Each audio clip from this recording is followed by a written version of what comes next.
Hello my dear are के simple classes में आपका स्वागत।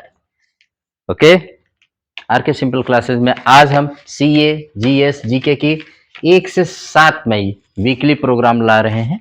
आप इसको देखिए, सुनिए, इसमें सुनना ही ज़्यादा इंपॉर्टेंट है। जैसे पहले डेज देख ले, 1 मई को महाराष्ट्र और गुजरात डे भी मनाया जाता है। 1960 में बम्बई से दोनों अलग हुए थे। मई दिवस या विश्व श्रमिक दिवस कब मनाया जाता है तो ये आप जानते ही हैं, 1 मई को मनाया जाता है। और भारत में 1 मई 1923 को चेन्नई में पहली बार लेबर किसान पार्टी ऑफ हिंदुस्तान द्वारा यह दिवस मनाया गया था। 2 मई को विश्व अस्थमा दिवस। अस्थमा दिवस सांस से संबंधित, फेफड़ों से संबंधित एक बीमारी है। इसके लिए जो थीम रखी गई 2023 की, सभी के लिए अस्थमा की देखभाल, गीना द्वारा, GINA, गीना जो होती है ग्लोबल इनिशिएटिव फॉर अस्थमा है। अस्थमा से संबंधित सारे प्रोग्राम यही हैंडल करती है। ठीक है। पहला अस्थमा दिवस 1998 में बार्सिलोना स्पेन में मनाया गया था। ठीक है, इसको आप जानते रहिएगा। और WHO ने कहा है कि भारत में 15 से 20 मिलियन लोग हर आयु वर्ग के अस्थमा से पीड़ित है। ये आप जानते रहिएगा। और अस्थमा दिवस हर साल मई माह के पहले मंगलवार को मनाया जाता है। मई माह का जो पहला मंगल पड़ता है उसी दिन हम विश्व अस्थमा दिवस मनाते हैं। और 2 मई को ही वर्ल्ड टूना डे मनाया जाता है। वर्ल्ड टूना एक बहुत मशहूर टूना मछली होती है, बहुत कीमती होती है। इसको मनाया जाता है। 2023 की थीम है the globe tuna industry trail blazing through tough times. The globe tuna industry trail blazing through tough times. इसको मनाया जाएगा टूना के बारे में जागरूकता लाने के लिए ये दिवस हम लोग मनाते हैं। 3 मई को विश्व प्रेस दिवस या विश्व प्रेस स्वतंत्रता दिवस भी मनाया जाता है। ये यूएन द्वारा 3 मई 1993 को पहली बार मनाया गया था। और पत्रकारिता को लोकतंत्र का चौथा स्तंभ कहते हैं। बहुत अहम भूमिका निभाती है किसी भी देश या सरकार या कहीं पर भी, व्यक्ति विकास में भी। और 4 मई को इंटरनेशनल फायर फाइटर्स डे, जो आग से लड़ते हैं, जो हमारी आपकी रक्षा करते हैं आग से, उनके लिए विश्व मनाया जाता है international fire fighters day. Coal miners day, जो हमारे नीचे जाके कोयले को निकालते हैं जिससे बिजली बनती है। तमाम तरह के, भारत में 70% इसी से बिजली बनती है। तो कोल माइनर्स डे भी मनाया जाता है। कब? ये 4 मई को ही। 5 मई को बुद्ध पूर्णिमा जयंती मनाई गई। वैशाख महीने की पूर्णिमा को ही बुद्ध जी का जन्म हुआ था। 2667वां इनका बर्थडे मनाया गया। सारनाथ में जहां पहला उपदेश दिया था वहां पर इतने ही दीपक जला के इनकी दीपावली के रूप में इनका बर्थडे मनाया गया। और 6 मई को इंटरनेशनल नो डाइट डे मनाया गया। और वर्ल्ड हैंड हाइजीन डे भी 6 मई को मनाया गया। तो ये कुछ इंपॉर्टेंट डेज थे। बुद्ध जी के बारे में आप जानते हैं कि उनका जन्म लुम्बिनी में हुआ था। उन्होंने बौद्ध धर्म की स्थापना की थी। बचपन में उनका नाम सिद्धार्थ था, लेकिन ज्ञान प्राप्ति के बाद वो बुद्ध कहलाए। ज्ञान की प्राप्ति उनको गया में हुई। देखो, इनके ज्ञान प्राप्ति, जन्म और मृत्यु तीनों एक ही दिवस पे हुआ था, जिसका नाम है वैशाख पूर्णिमा या बुद्ध पूर्णिमा। ये तीनों, इनको जन्म भी उसी दिन हुआ था, इनको ज्ञान प्राप्ति भी गया में उसी दिन हुई, और मृत्यु कुशीनगर में भी उसी दिन हुई थी। तो ठीक है, ये तो डेज थे इनके, मतलब इस सप्ताह के जो भी रहे हैं। अब आपको बताते हैं कि और भी इसमें क्या इंपॉर्टेंट है। बिहार के 3 जिलों के 3 मिठाइयों को जीआई टैग मिलने वाला है। तो जानते रहिए, भोजपुर के खुरमा, गया के तिलकुट, सीतामढ़ी की बालूशाही को जीआई टैग मिल जाएगा जल्दी। तो जानते हैं जीआई टैग मिलने के बाद तो चीज नेशनल इंटरनेशनल बहुत फेमस हो जाती है। इसके अलावा पश्चिमी चंपारण के मिर्चा चूड़ा, जर्दालू आम और कतरनी आम, ये भागलपुर के हैं। मगही पान नवादा का, शाही लीची मुजफ्फरपुर, मिथिला मखाना, ये सब बिहार के वो उत्पाद हैं जिनको जीआई टैग मिला हुआ है। जीआई टैग का मुख्यालय चेन्नई में है। और आपको जब ये किसी उत्पाद को जीआई टैग मिल जाता है तो बहुत फेमस हो जाता है। जीआई टैग पर मैंने वीडियो डाल दिया है अपलोड। भारतीय मानक ब्यूरो ने कहा है कि 25 से अधिक उत्पादों के लिए क्यूसीओ लागू होगा। क्यूसीओ का मतलब क्वालिटी कंट्रोल ऑर्डर लागू किया जाएगा, जिससे घटिया किस्म के कोई भी प्रोडक्ट भारत में बेचा जाना मुश्किल हो जाएगा। तो ये जुलाई से, कब से लागू हो जाएगा? तो जुलाई से ये लागू हो जाएगा, जिससे आप घरेलू हो चाहे आयातित कोई भी सामान जिसका बीआईएस मानक, भारतीय मानक ब्यूरो से सर्टिफिकेट नहीं मिले रहेगा, उसको आप बेच नहीं पाएंगे। और बीआईएस ने डीपीआईआईटी माने उद्योग संवर्धन और आंतरिक व्यापार विभाग के कहने पर ऐसा लागू किया है। ठीक है। और इसमें चीन उन से जो घटिया किस्म के सामान आना बंद हो जाएंगे एक तरह से। कैट मतलब confederation of all India traders ने इसको डेट बढ़ाने की गुजारिश की है भारत सरकार से। डल झील दुनिया की एकमात्र झील है जिस पर 4 लाख लोग रहते हैं। क्योंकि बहुत गंदा करते हैं भाई, मल मूत्र भी उनके निकलते रहते हैं, तो उसको पाइप के जरिए एसटीपी से जोड़ दिया जाएगा, सीवेज ट्रीटमेंट प्लांट से जोड़ दिया जाएगा, जिससे सारी गंदगी साफ हो जाएगी और डल झील हमारी फिर से अच्छी हो जाएगी। तो इसको भी आप लोग जानते रहिएगा। श्रीनगर जम्मू कश्मीर में डल झील है।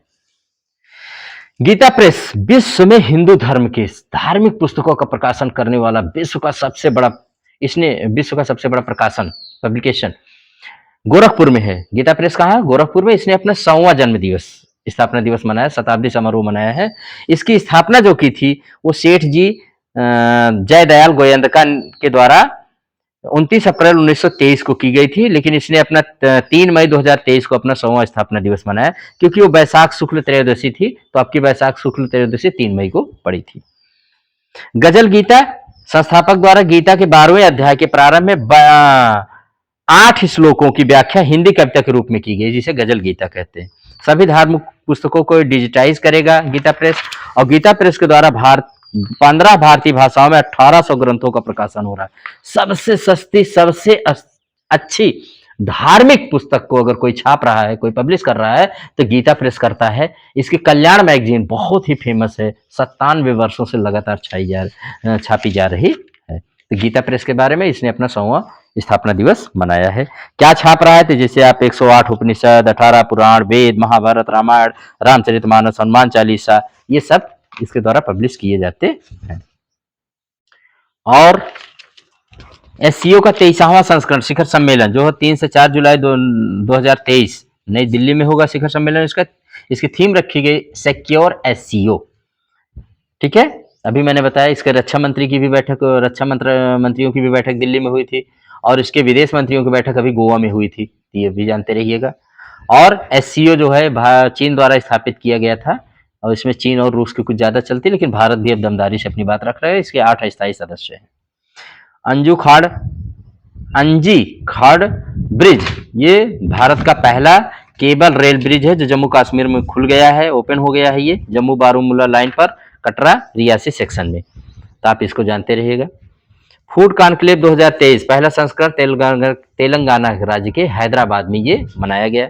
सिद्धार्थ मोहंती एलआईसी के नए चेयरमैन बनाए गए हैं।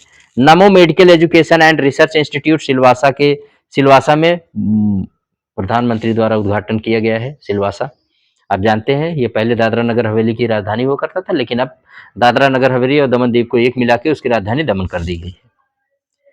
अजय वारियर 2023 इंडिया और यूके के बीच में सेल्सवेरिस में ये सैन्य अभ्यास हुआ है। ये आप जानते रहिए, ये भी एक अभ्यास हुआ है। अजय वारियर 2023। रजनीश करांतक एमडी और सीईओ बैंक ऑफ इंडिया के बनाए गए हैं। देवदत्त चंद एमडी और सीईओ ये बैंक ऑफ बड़ौदा के बनाए गए हैं। बैंक ऑफ इंडिया के रजनीश करांतक और देवदत्त चंद ये बैंक ऑफ बड़ौदा के। और सरा दुबई की एमिरेट्स एयरलाइन द्वारा दुनिया का पहला रोबोटिक चेक इन सहायक बनाया गया। सरा को जानते रहिएगा, दुबई। एलिसेंड्रो कोराप 2023 का गोल्डमैन एनवायरमेंटल प्राइज इनको जीता गया, ब्राजील के हैं की है। राजस्थान में 3 नए वाइल्ड लाइफ सेंचुरी बनाया गया है। बरान जो है सोरसान में, खिचन जोधपुर में, हमीरगढ़ भिलवाड़ा में। और 19 जिलों और 3 नए राजस्थान में 19 जिले और 3 नए मंडल भी बनाए गए हैं। और जिलों के मामले में यूपी नंबर 1 पर 75 जिलों के साथ, एमपी नंबर 2 पर 52 जिलों के साथ, और 50 जिलों के साथ राजस्थान अब आ गया है। तो 3 नए वाइल्ड लाइफ सेंचुरी, 19 नए जिले और 3 नए मंडल या संभाग बनाए गए हैं राजस्थान के द्वारा। राजस्थान की राजधानी जानते हैं, जयपुर है। आरबीआई ने तमिलनाडु को मार्केट बारोइंग लिस्ट में टॉप किया है। उसने बताया कि आरबीआई मार्केट बारोइंग लिस्ट में भारत के सभी राज्यों में नंबर 1 पर है बारोइंग के मामले में। रिलायंस जनरल इंश्योरेंस ने पहली जनरल इंश्योरेंस कंपनी बनी है जो भारत आरबीआई के सीबीडीसी यानी सेंट्रल बैंक डिजिटल करेंसी ई रूपी को प्रीमियम पेमेंट के रूप में स्वीकार, माने आप इसमें उनको पेमेंट देंगे, प्रीमियम पेमेंट देंगे तो वो स्वीकार करेगा। तो रिलायंस जनरल इंश्योरेंस जानते रहिए। देखिए इंश्योरेंस 2 प्रकार के होते हैं, एक एलआईसी होता है लाइफ इंश्योरेंस कंपनी, LIC होती कॉर्पोरेशन, और एक होता है GIS, सामान वामान या घर गाड़ी मोटर, इस सबके लिए GIS होता है। बाकी सबके लिए LIC, जीवन के लिए, व्यक्ति विशेष के लिए LIC होती है। चीन के पुरुष खिलाड़ी हैं शतरंज प्लेयर डिंग लिरेन, ये शतरंज के नए विश्व चैंपियन बने हैं। और चीन की ही है जू वेंजुन, ये महिला विश्व शतरंज चैंपियनशिप है। तो चीन के पुरुष और महिला दोनों इस समय भाई विश्व शतरंज चैंपियनशिप बन गए हैं। जू वेंजुन ये महिला है और डिंग लिरेन ये पुरुष है। इन्होंने 2023 के फिडे के फाइनल में रूस के इयान नेपोनियाची को हराया। और एक नाम और जानते रहिए, मैग्नस कार्लसन, ये नॉर्वे के 10 साल तक विश्व चैंपियन शतरंज में रहे हैं। का मैग्नस कार्लसन भारत के विश्व चैंपियन कौन रहे हैं? तो विश्वनाथन आनंद को आप जानते रहिए, बहुत साल तक ये भी रहे, पहले हैं विश्व चैंपियन, पहले भारत के पहले शतरंज चैंपियन हैं। कौन? विश्वनाथन आनंद, तमिलनाडु से आते हैं। ठीक है। वर्ल्ड प्रेस फ्रीडम इंडेक्स, जिसको रिपोर्टर्स विदाउट बॉर्डर्स द्वारा जारी किया जाता है, इसमें 2023 की जो लिस्ट जारी किया है उसमें भारत 180 देशों में 161वें स्थान पर पहुंच गया है। ठीक है। और ये ऐसी एक संस्था है, निगरानी संस्था है, जो लगातार पत्रकारिता के क्षेत्र में देखती है कि पत्रकार कहाँ कितने सुरक्षित है, पत्रकारिता को कहाँ कितनी आज़ादी मिली हुई है, ये अपनी रिपोर्ट जारी करती है। नॉर्वे लगातार 7वीं बार नंबर 1 है इसमें भाई, रिपोर्टर्स विदाउट बॉर्डर्स वाली लिस्ट में, वर्ल्ड प्रेस फ्रीडम इंडेक्स में पहले स्थान पर कौन है? तो जानते रहिएगा, नॉर्वे है। भारत 161वें स्थान पर है। अभिलाष टामी, ये रिटायर्ड नेवल ऑफिसर है, जो भारत के पहले भारतीय हैं जिन्होंने गोल्डन ग्लोब रेस को पूरा किया है। महाराष्ट्र के डिप्टी CM देवेंद्र फडणवीस ने मॉरिशस में छत्रपति शिवाजी की प्रतिमा का अनावरण किया है। बहुत इंपॉर्टेंट है। कहां पर? मॉरिशस एक देश है हिंद महासागर में, वहीं पर उन्होंने इसको किया है, छत्रपति शिवाजी की प्रतिमा। फाइनेंस मिनिस्टर ने एशियन डेवलपमेंट बैंक के 56वें वार्षिक आम सभा, जो आयोजन कहाँ हुआ? साउथ कोरिया में, तो वहां पर उन्होंने भाग लिया है इसमें। अजय बंगा, ये वर्ल्ड बैंक के नए प्रेसिडेंट 5 साल के लिए नियुक्त हुए हैं। ये मास्टर कार्ड के पूर्व CEO थे, भारतीय मूल के हैं, तो बहुत बहुत बधाई है अजय बंगा जी को हमारी तरफ से भी। और क्रिस्टियानो रोनाल्डो को दुनिया के सबसे महंगे एथलीट माना जाता है। फोर्ब्स ने बताया कि सबसे महंगे एथलीट हैं, इनकी कमाई सबसे ज्यादा दुनिया के जितने एथलीट हैं सबसे नंबर 1 पर ये है। तो कहाँ के हैं? पुर्तगाल के फुटबॉल प्लेयर हैं। कौन? Cristiano Ronaldo. Shabnim Ismail South Africa के तेज गेंदबाज हैं क्रिकेट के, इन्होंने क्रिकेट से संन्यास लेने की घोषणा की है। और AIME 2023 यानी आसियान इंडिया मैरीटाइम एक्सरसाइज 2023 का आयोजन कहाँ हुआ? तो ये सिंगापुर में हुआ है। केंद्रीय मंत्री अनुराग ठाकुर और उत्तर प्रदेश के मुख्यमंत्री श्री योगी जी ने लखनऊ में तीसरे खेलो इंडिया यूनिवर्सिटी गेम्स 2022 के लोगो, जर्सी, मैस्कॉट, टॉर्च और एंथम का उद्घाटन बुद्ध पूर्णिमा के अवसर पर किया। कहाँ? लखनऊ में। ये जानते रहिएगा।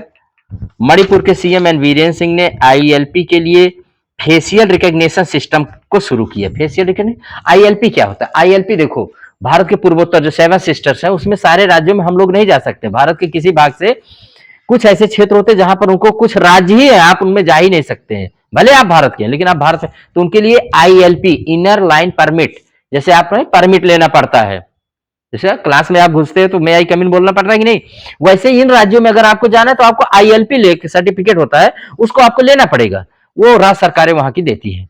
तो वहां पर मणिपुर की सरकार ने, जो एन वीरेंद्र सिंह है, उन्होंने कहा कि facial recognition FRS facial recognition system को लागू कर दिया, मैंने चेहरे से ही पूरा रिकॉग्निशन हो जाया करेगा। तो वहां के पूर्वोत्तर के कुछ राज्य हैं उसमें जहां आप ILP के बगैर नहीं जा सकते, तो जानते रहिएगा ILP क्या है? Inner line permit. IIFT Indian institute of foreign trade ने अपना 60वां स्थापना दिवस मनाया। 60वां स्थापना दिवस अगर कोई संस्था मना रही तो उसे क्या कहते हैं? Diamond jubilee. 2 मई 1963 को IIFT का स्थापना हुई थी। UAE यूनाइटेड अरब अमीरात ने मशीन्स कैन सी 2023 समिट का लॉन्च किया है। ठीक है, इसको भी जानते रहिएगा। सैंटियागो पेना पराग्वे के नए राष्ट्रपति बने हैं। गीगा चैट रूसी सरकारी कंपनी, इस पर बैंक द्वारा लॉन्च किया हुआ क्या है, ये आर्टिफिशियल इंटेलिजेंस है। गीगा चैट जानते रहिएगा। उन्होंने कहा रूसी भाषा में बहुत अच्छा काम करेगा अन्य विदेशी भाषाओं की अपेक्षा। अब देखो, अभी अब राजौरी में हमारे सैनिकों के ऊपर आतंकवादियों ने अटैक करके बड़ा मुंह तो मैंने 5 हमारे कमांडर को मार दिया, सैनिकों को, कमांडो को मार दिया। भारत सरकार, हम सब लोग बहुत गमगीन हैं, उनके परिवारों के प्रति संवेदना व्यक्त करते हैं, हमारे शहीद भाई के प्रति और आतंकवादियों के प्रति हम फिर से एक बार एकजुट होते हैं। तो भारत, तो सेना ने 2023 को बदलाव के साल के रूप में लिया है कि हम इतना बदलाव कर देंगे, इतनी टेक्नोलॉजी ला लेंगे कि हमारे सैनिक भाई बंधु को कोई टच तक नहीं कर पाएगा। जिसमें कुछ प्रोजेक्ट मैं आपको यहाँ बता दे रहा हूँ, जैसे प्रोजेक्ट संजय। ये आप जानते हैं कि महाभारत में एक संजय कैरेक्टर था, एक चित्र मन थे, जो अंधे धृतराष्ट्र को महाभारत के युद्ध में क्या हो रहा है सारी जानकारी देते थे। ये प्रोजेक्ट संजय जो होता है उन्हीं के नाम पर बनाया गया है, महाभारत से लिया गया कैरेक्टर है। ये सेना की आंख, नाक और कान के रूप में काम करेगा। मैंने सेना को पूरी जानकारी ये प्रोजेक्ट संजय के तहत मिलेगी। प्रोजेक्ट अवगत, उपग्रह से ली गई तस्वीरें, डाटा, ये सब सेना को दिया जाएगा प्रोजेक्ट अवगत के तहत। ई स्ट्रिप, सेना को रियल टाइम सूचना इसमें दी जाएगी ई स्ट्रिप के माध्यम से। प्रोजेक्ट अनुमान, मौसम संबंधी डेटा सेना को सब दी जाएगी प्रोजेक्ट अनुमान के तहत। और 2023 में तो हम जान रहे हैं, बताइए कि इसको किसके रूप में मनाया जा रहा है, बदलाव के रूप में भारत सरकार इसको मना रही है। 1 अक्टूबर 2023 से भारत सरकार ने कहा कि यात्री व स्कूल बसों में फायर अलार्म सिस्टम लगाना अनिवार्य होगा, क्योंकि आग लगने से बहुत सारी दुर्घटनाएं आए दिन होती रहती हैं। तो इसको आप जानते रहिए, 1 अक्टूबर से ये लागू हो जाएगा, अक्टूबर से। टाइप 3 की बसें क्या होती है, टाइप 3 की बसें वो होती है जो लंबी दूरी की यात्रा करती है और उसमें फायर अलार्म सिस्टम होना चाहिए, क्योंकि स्कूली और ये सब माने बसों में फायर अलार्म सिस्टम ना होने से बड़ी प्रॉब्लम होती है, जो फायर वायर लग जाती है, आग लग जाती है। तो WHO ने कहा कि कोरोना अब वैश्विक महामारी नहीं, बहुत इंपॉर्टेंट पॉइंट है भाई। तो WHO ने कौन सी बीमारी को वैश्विक महामारी की बीमारी से हटा दिया है, तो उसको आप याद रखिएगा, कोरोना को हटा दिया गया है। इसके महानिदेशक है डॉक्टर टेड्रोस अधनोम घेब्रियसस। इन्होंने 30 जनवरी 2020 को कोरोना को वैश्विक महामारी बीमारी के रूप में घोषित किया था। इन्होंने कहा कि ये चीन के वुहान से निमोनिया के रूप में फैला था ये बीमारी, और एक 1221 दिन बाद इसको विश्व वैश्विक महामारी की बीमारी की श्रेणी से हम इसको हटाने की घोषणा करते हैं। 70 लाख लोगों ने जान गंवाई है दुनिया भर में कोरोना से, ये WHO का कहना है। कोरोना आप जानते ही हैं, इसको कोविड-19 भी कहा जाता है, ठीक है, एक वायरस से होने वाली बीमारी है।